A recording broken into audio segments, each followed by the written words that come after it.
Okay, let's take a look at the second part of homework number 405. We're going to look at finding roots with technology all the way down to graphing piecewise functions. So let's take a look here.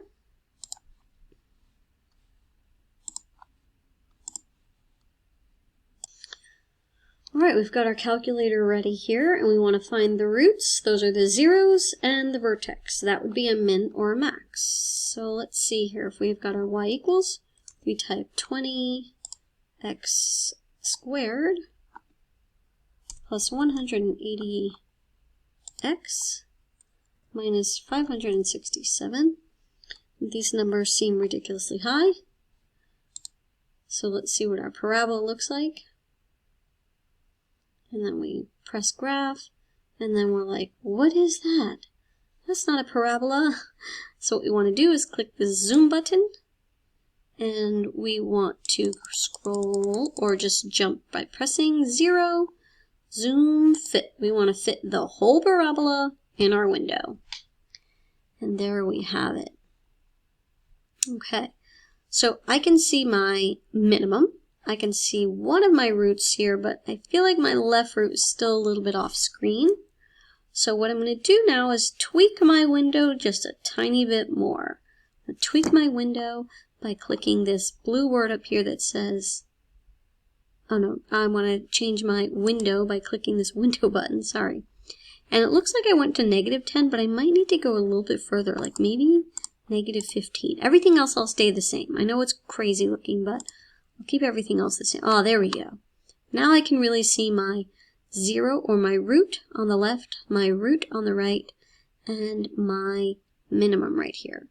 So let me give you this larger screen so you can see how I'm going to calculate this here. So I'm going to press second trace, so blue calc here. And let's do our roots first because it's the first thing on the delta math. So let's do 0. And there are two of them. There's one over here. Okay, so if I highlight in red, there's one over here, and there's one over there. Now you cannot calculate them both at the same time. You can only do one at a time. So I'm going to do this one over here. But when you do it, it's going to ask you to go on the left, and it's going to ask you to go on the right.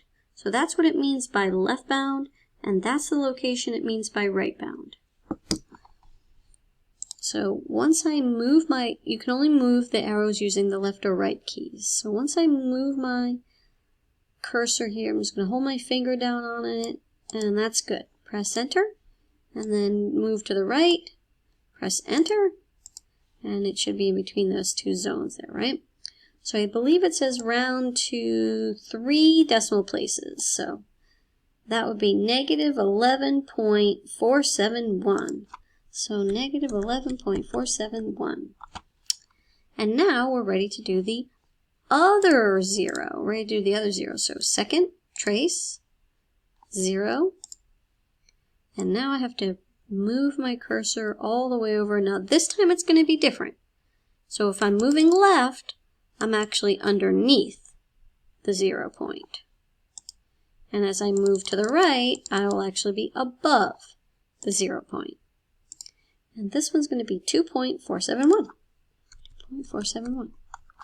All right, now we're ready to calculate that minimum. Since I can see it here on my parabola, I know it's a minimum. So second trace. Let me get this screen back up here. Here we go. Where is it? Wrong things. Here we go. Second trace, minimum, number 3. So again, same deal. You need to be left bound of the minimum. So that would be over here. Then you need to be right bound from the minimum. That would be somewhere over there. And it asks you to take a guess, so you press enter.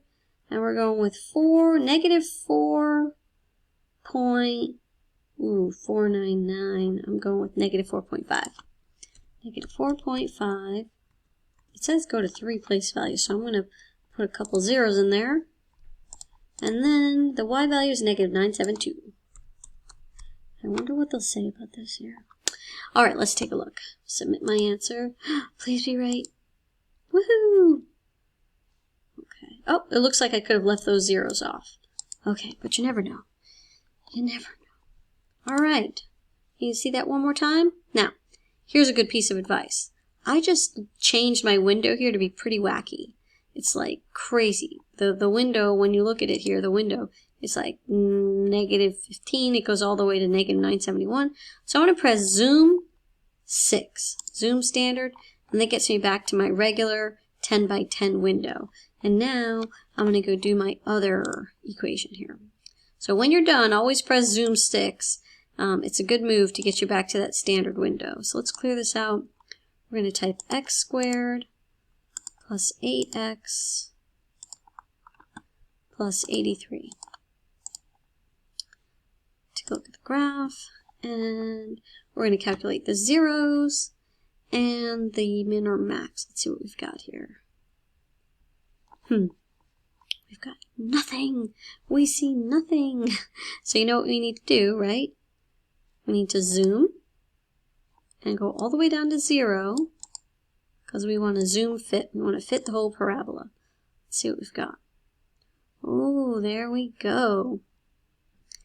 Now, I don't really like that it's way down here at the bottom. So I'm going to tweak it a bit by clicking, this time instead of zoom, I'm going to click window.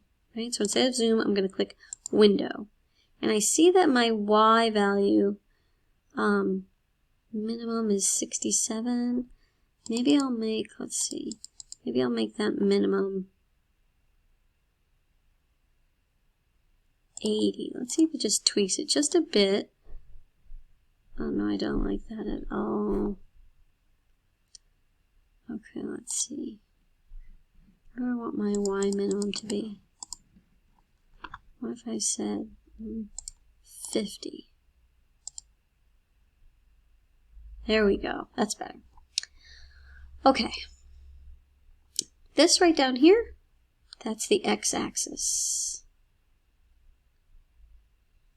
And it looks like my blue parabola never touches the x-axis. So there actually are no roots. There are no roots because it never touches the x-axis. Oh, wait a second. What did I see this? I typed it wrong. It's supposed to have a negative sign in the front. Oh, well, that changes everything. Now when I look at the graph, doop. Okay. It's really hard for me to see my zeros. Let's see if I can't zoom fit, zoom 0, see what I get. There we go.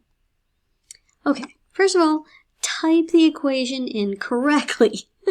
Second, zoom fit, and then third, click your window to choose another value so you can see the other root. See this here?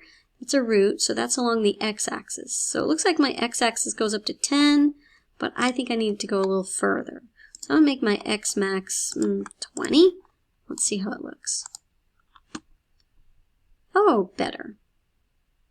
Ooh, man, just made that. Is that a min or a max, right? That's something you need to know. So, second trace, we're going to calculate the zeros. We've got to be left bound. So that's below. Press enter. And then right bound. That's above. Press enter. Negative 5.95. Negative 5.95.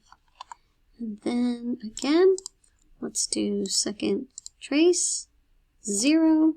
And this time we need to be over here.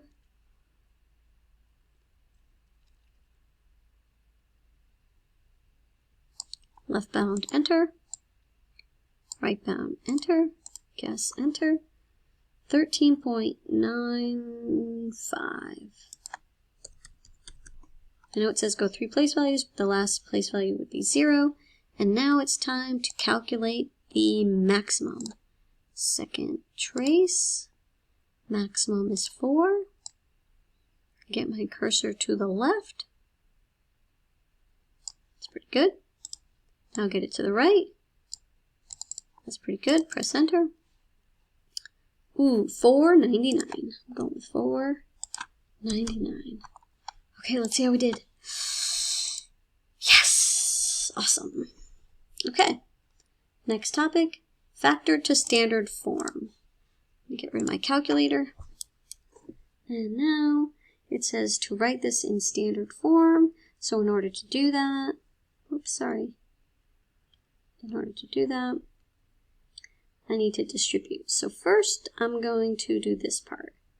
So x times x, x times 7, 8 times x, 8 times 7, combine the middle, x squared plus 15x plus 56, and then I'll deal with that negative sign.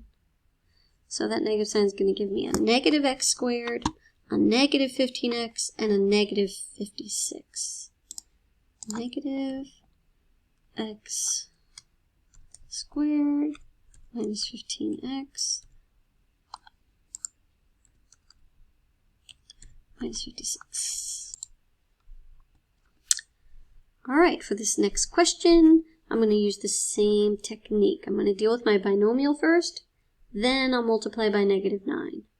So x times x, x times minus 2, 1 times x, and 1 times minus 2.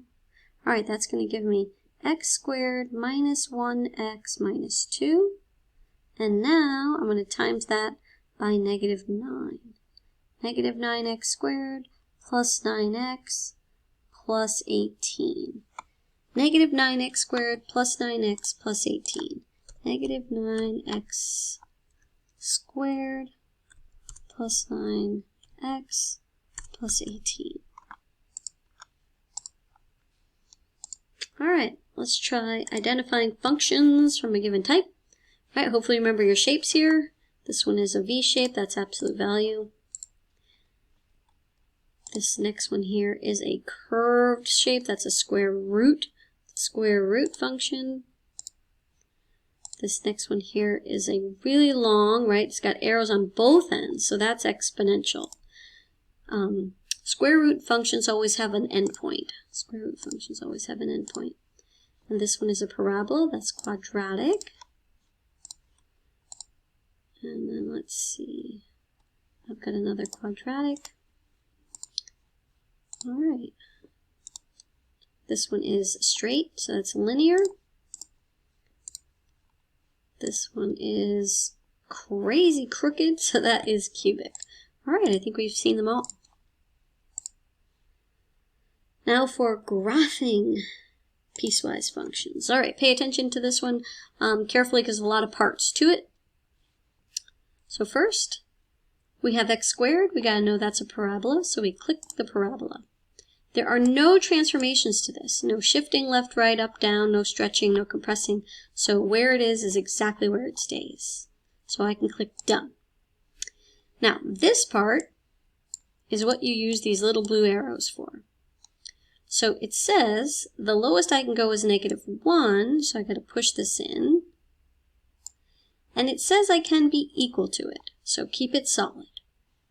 This one says I have to be lower than +2, so I push it into 2. But this one says you have to be less than it, so I got to click this dot and make it open. Alright, now I'm satisfied with this. It is a parabola. It is only between -1 and 2, and it has one solid circle and one open circle, so now I click the word done. Alright, now I'm moving on to the second function down here, which is the square root function, which is this one here with an endpoint. If I look at my square root function, it has a -4 underneath the radical sign. A -4 under the grouping symbol is a shift left or right. -4 is right. Alright, I'm done placing my graph. Now I have to deal with this domain. All of the x's have to be greater than 4. So I'm going to push this all the way to here, to 4. And that says you have to be greater than it, not equal to it. So I make that an open circle. I'm not going to move this one on the right at all because it can keep going. That arrow is correct. So I'm going to click finished. I'm going to scroll down. Be careful. Do not click this big red button or it'll make you start over. And I'm going to click submit. Alright, let's try another one. The first one is a linear function. And let's see. It is shifting. Ooh, that's the wrong way. Gotta start over. This should be an uphill function. There we go. and it shifted 1 down. Okay, click done. And now my domain is -6 with less than sign, so open circle. -1, whoop, with a less than sign, open circle. I'm done. My second graph is a parabola, and it doesn't shift, stays right where it is. So I click done, and now I say you have to be greater than -1 and not equal to it. Bloop. So now we can click finished. Now we can click submit. All right, good luck.